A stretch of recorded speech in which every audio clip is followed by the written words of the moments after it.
পশ্চিম মেদিনীপুরের কেশিয়াড়িতে বিজেপির দক্ষিণ মণ্ডলের সভানেত্রী তথা পঞ্চায়েত সমিতির বিরোধী দলনেত্রী মৌমিতা সিংহের উপর তৃণমূলের হামলা ও মমতা পুলিশের অত্যাচারে মৃত বিজেপি কর্মীর পরিবারের পাশে দাঁড়িয়ে উচ্চ আদালতে আইনি সহায়তা সহ সিবিআই তদন্তের দাবিতে ফের সরব হয়ে গোটা রাজ্য জুড়ে ভোট পরবর্তী হিংসায় তৃণমূল দুর্বৃত্তদের হাতে আক্রান্ত ও ঘরছাড়া বিজেপি কর্মীদের সর্বতোভাবে পাশে থাকার বার্তা দিয়ে রাজ্যের আইন শৃঙ্খলার চরম অবনতি সহ একাধিক গুরুত্বপূর্ণ বিষয় নিয়ে ডেবরায় বিজেপি কার্যালয়ে সাংবাদিক বৈঠকে বহু মূল্যবান বক্তব্য রাখলেন সনাতনের সেবক তথা রাজ্যের বিরোধী দলনেতা সম্মানীয় শ্রী শুভেন্দু অধিকারী মহাশয়। ঘাটাল জেলা ভারতীয় জনতা পার্টির পক্ষ থেকে আপনাদের 3:30টায় সূচনা দেওয়া হয়েছিল। আপনারা এসেছেন আমাদের দলীয় কার্যালয়ে। আপনারা জানেন যে একটি নির্দিষ্ট বিষয় নিয়ে আমি সাংবাদিক সম্মেলন এখানে করছি। প্রথমত 21 সালের নির্বাচনের পরে যে ধরনের অত্যাচার সংগঠিত করা হয়েছিল রাজ্যের বিভিন্ন প্রান্তে, এবারেও একইভাবে সেই অত্যাচার শুরু হয়েছে। শুধু ভোটের পরে নয়, ভোটের আগে থেকে পুলিশের অত্যাচার ছিল। এখন পুলিশ এবং তৃণমূলের গুন্ডা তাদের মিলিত অত্যাচার শুরু হয়েছে।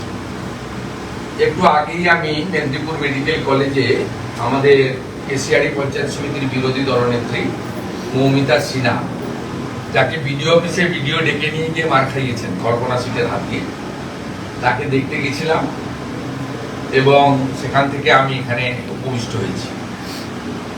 প্রথমেই বলিনি, কেশিয়াড়িতে আগামীকাল রাজ্যের সাধারণ সম্পাদিকা, বিধায়ক এবং গত নির্বাচনে মেদিনীপুর কেন্দ্রে যিনি সামান্য ভোটে হেরে গেছেন, মাত্র 2%-এরও কম ভোটে যিনি হেরে গেছেন, যাকে হারিয়ে দেওয়া হয়েছে, যার পোলিং এজেন্টদের আগের দিন রাত্রে গ্রেফতার করা হয়েছে, সেই অগ্নিমিত্রা পাল মহোদয়ের নেতৃত্বে কালকে আগামীকাল কেশিয়াড়ির বিডিওর এবং কল্পনা সিটের গ্রেফতারের দাবিতে ধিক্কার মিছিল, অবরোধ, বিক্ষোভ ইত্যাদি কর্মসূচি নেওয়া হয়েছে। আজকে আমরা এখানে মিলিত হয়েছি সঞ্জয় বেরা, বয়স 42, পুরুষোত্তমনগর, ডেবরা। এই কাছেই, এখান থেকে 2-4-5 কিলোমিটারের মধ্যেই তার বাড়ি। ভারতীয় জনতা পার্টির একনিষ্ঠ কার্যকর্তা, তার জেঠতো দাদা আছেন এবং তার পুত্র ক্লাস 7-এ পড়ে, তিনি আছেন। ওনার স্ত্রী কলকাতাতে হাইকোর্টে অপেক্ষা করছেন। রাজ্য সরকার এখনো পর্যন্ত উত্তর দিতে পারেনি। আমরা পোস্টমর্টম পশ্চিমবঙ্গ সরকার অর্থাৎ মমতা ব্যানার্জির নিয়ন্ত্রণাধীন কোন হসপিটালে করতে তার পরিবার অস্বীকার করেছে। নিরপেক্ষ জায়গায় পোস্টমর্টম করার দাবি করেছে এবং ম্যাজিস্ট্রেট, পরিবারের লোক ভিডিওগ্রাফির মাধ্যমে। এবং আপনারা সবাই ইতিমধ্যে শুনেছেন, সোশ্যাল মিডিয়াতেও আমি পোস্ট করেছি, আমাদের জেলা সভাপতি বা তার পরিবারের পক্ষ থেকেও আপনাদের কাছে অভিযোগ করা হয়েছে যে 4 তারিখে নির্বাচন ফলাফল যদি ঘোষণা হয়, সেদিন রাত্রিবেলা তার ছেলের মুখ থেকে শুনবেন, ও মামার বাড়িতে ছিল, ও মার কাছ থেকে শুনেছে যে বাড়িতে খাওয়ার জন্য রাত্রে কিছু রান্না টান্না করছিল, বলছিল ডিম ভাজছিল। সেখান থেকে তাকে পুলিশ ডেকে নিয়ে যায়, কারণ এবারের নির্বাচন তো পশ্চিমবঙ্গে তৃণমূল করেনি, পুলিশ করেছে।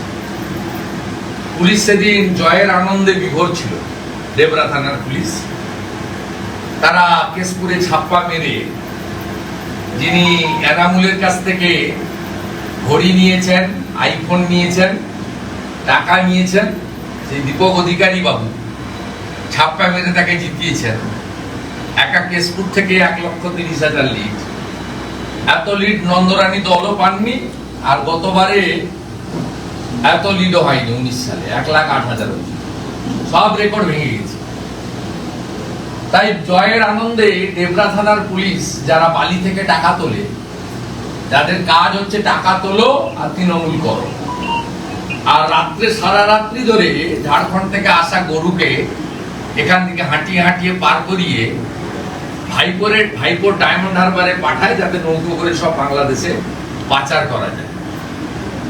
সেই পুলিশ তাকে তুলে নিয়ে এসে ব্যাপকভাবে মারধর করে, অসুস্থ হয়ে পড়ে প্রেসিডেন্সি জেলে নিয়ে যায়, সেখানকার হসপিটালে হাতের বাইরে চলে যায়, পিজিতে ভর্তি করে এবং পিজি হসপিটালে মারা যায়।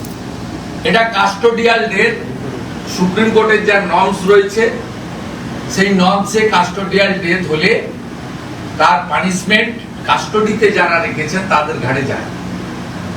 আমরা প্রথমত তার পরিবারের পাশে আছি এবং ভারতীয় জনতা পার্টির একদম একনিষ্ঠ পরিচিত মিছিল মিটিং এ থাকা, বুথে কাজ করা কার্যকর্তা সঞ্জয় বেরা এবং অবসরপ্রাপ্ত সামরিক কর্মী, যিনি তার নিজের জীবনের একটা বড় সময় যৌবনকাল দেশ মাতৃকার জন্য ব্যয় করেছেন, তাকে আজকে পশ্চিমবাংলায় এই পরিণতির সামনে পড়তে হয়েছে। এই রাজ্যে গণতন্ত্র, সংবিধান অধিকার সবই কেড়ে নিয়েছে, হরণ করে নিয়েছে তৃণমূল কংগ্রেস। তারা যদি ভাবে যে 45% ভোট পেয়ে 39% ভোট পাওয়া পার্টিকে এইভাবে শেষ করে দেব, তাহলে তারা ভুল করবেন। আমরাও বিচার ব্যবস্থার প্রতি আস্থা রেখে গণতান্ত্রিক ভাবে আমাদের আন্দোলনকে তীব্র থেকে তীব্র করব, পরিবারের পাশে থাকব। আমরা সবাই ওয়েট করছি হাইকোর্টের সিদ্ধান্তের উপরে। মহামান্য হাইকোর্ট তার পরিবারকে যে সিদ্ধান্ত দেবেন আমরা মেনে নেব। আগামীকাল ডেবরাতে আমাদের ধিক্কার মিছিল সংগঠিত করা হবে। আগামীকাল পার্টির পতাকা থাকবে, কালো পতাকা থাকবে এবং বুকে কালো ব্যাজ লাগিয়ে হাজার হাজার বিজেপি কর্মী, ওদিকে যেমন কেশিয়াড়িতে ধিক্কার অবরোধ চলবে, এখানে আমরা জাতীয় সড়কে অবরোধ করব না, মানুষ কষ্ট দেব না। তো আমরা এখানে কালকে ধিক্কার মিছিল করব। তন্ময় দাস জেলার সাংগঠনিক জেলার সভাপতি এবং ডেবরা বিধানসভার কনভেনার, কো-কনভেনার, মন্ডল প্রেসিডেন্টরা, তারা সবাই উদ্যোগ নিয়ে এই কয়েক ঘন্টার নোটিশে তারা মানুষকে, শুধু বিজেপির মানুষ নয়, সমস্ত গণতন্ত্র প্রেমী মানুষকে, হিংসার যারা বিরোধিতা করেন, এই খুনের যারা নিন্দা করেন, তারা কালকে সবাই পথে নামবেন এবং কোর্টের রায় হয়ে যাওয়ার পরে, ময়না তদন্ত হয়ে যাওয়ার পরে দোষী পুলিশদের বিরুদ্ধে যদি মমতা ব্যানার্জি সরকার ব্যবস্থা গ্রহণ না করে, তাদেরকে যদি গ্রেফতার না করে, চাকরি থেকে ডিসমিস না করে, পানিশমেন্ট না হয়, আমরা ভবিষ্যতে এই পরিবার যে উচ্চ আদালতে আইনি লড়াই করবে, তার জন্য উকিল বাবু দেওয়া থেকে শুরু করে মামলার সমূহ যা যা মদত করা দরকার সেটা ভারতীয় জনতা পার্টি করবে। বিরোধী দলনেতা হিসেবে আমিও এই বিষয়টা দায়িত্ব নিচ্ছি এবং মনিটরিং করব। সাথে সাথে এই পরিবারের সঙ্গে ভারতীয় জনতা পার্টি আছে। পরিবারকে আর্থিক ক্ষতিপূরণ দেওয়া থেকে শুরু করে এই পরিবারের সমস্ত দায় দায়িত্ব আমরা ভারতীয় জনতা পার্টি নেব এবং পরিবারের পাশে থাকব। আপনাদের মাধ্যমে যারা ভাতার জন্য, যারা অন্য কিছু প্রলোভনে পড়ে তৃণমূল কংগ্রেসকে ভোট দিয়েছেন, বিশেষ করে মুসলমানরা দল বেঁধে ভোট দিয়েছেন, তাদেরকে বলবো কাদেরকে আপনারা ভোট দিয়ে জিতিয়েছেন। আপনারা দেখুন, একজন অবসরপ্রাপ্ত সামরিক কর্মী, 42 বছরের যুবক, তাকে তৃণমূল ক্যাডারদের হাতে নয়, আমাদের ট্যাক্সের পয়সায় বেতন পাওয়া রক্ষকই আজ ভক্ষক, তাদের হাতে এইভাবে নৃশংসভাবে খুন হতে হলো। Custodial death. সঞ্জয় বেরার নামে বিগত দিনে কোনো অভিযোগ, কোনো একটাও কেস, তার কোনো রেকর্ড নেই। কারণ একজন এক্স সার্ভিসম্যান, তার জীবনের 15 থেকে 20 বছর দেশের জন্য তিনি দিয়ে এসেছেন। তাই এইরকম একজন ট্রু রাষ্ট্রবাদী, তাকে যেভাবে সরকারি ট্যাক্স, জনগণের ট্যাক্সের পয়সায় বেতন পাওয়া পুলিশ খুন করলো, এই লজ্জা রাখার জায়গা নেই, নিন্দা জানানোর ভাষা নেই। এবং এই ঘটনার মধ্য দিয়ে প্রমাণ হলো এবারের পশ্চিমবঙ্গের নির্বাচন পুলিশ এবং আইপ্যাকের মিলিত শক্তি জনগণের প্রকৃত অধিকার কেড়ে নিয়ে পিছনের দরজা দিয়ে তৃণমূল কংগ্রেসকে আমাদের থেকে কয়েকটা সিট বেশি হয়তো পাইয়ে দিয়েছে এবং পার্সেন্টেজে 3-4% বেশি ভোট পাইয়ে দিয়েছে। আমরা ভারতীয় জনতা পার্টি রাস্তায় থাকব, আইনি লড়াইতে থাকব, পরিবারের সঙ্গে থাকব, এইটুকু বলার জন্যই আপনাদের কাছে এসেছিলাম।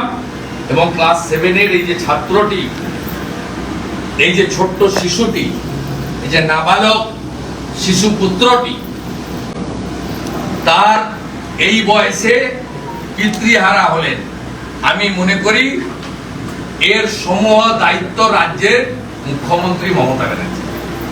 এই ছোট্ট বাচ্চাটির তার 42 বছরের পিতৃদেবকে কেড়ে নিল কারা? গুন্ডা, মস্তান, হারমাত, জঙ্গি, এরা তো করেই এদের কাজ। আমাদের ট্যাক্সের পয়সায় বেতন পাওয়া পুলিশ পশ্চিমবঙ্গ যে রসাতলের একদম শেষ খাদের কিনারায় চলে গেছে, শেষ হয়ে গেছে, ধ্বংস হয়ে গেছে, এই বাচ্চাটির মুখ তার আরেকটি প্রকৃষ্ট উদাহরণ। দোকান কাটা এই রাজ্যের মুখ্যমন্ত্রী, তার যদি লজ্জা থাকে এই পুলিশগুলোকে সাসপেন্ড করে কাস্টডিতে নিয়ে তিনি প্রকৃত রাজধর্ম পালন করেন, এটা প্রমাণ করুন। এই চ্যালেঞ্জ বিরোধী দল নেতা ওনার কাছে দিচ্ছে। Bureau report, D Bangla news.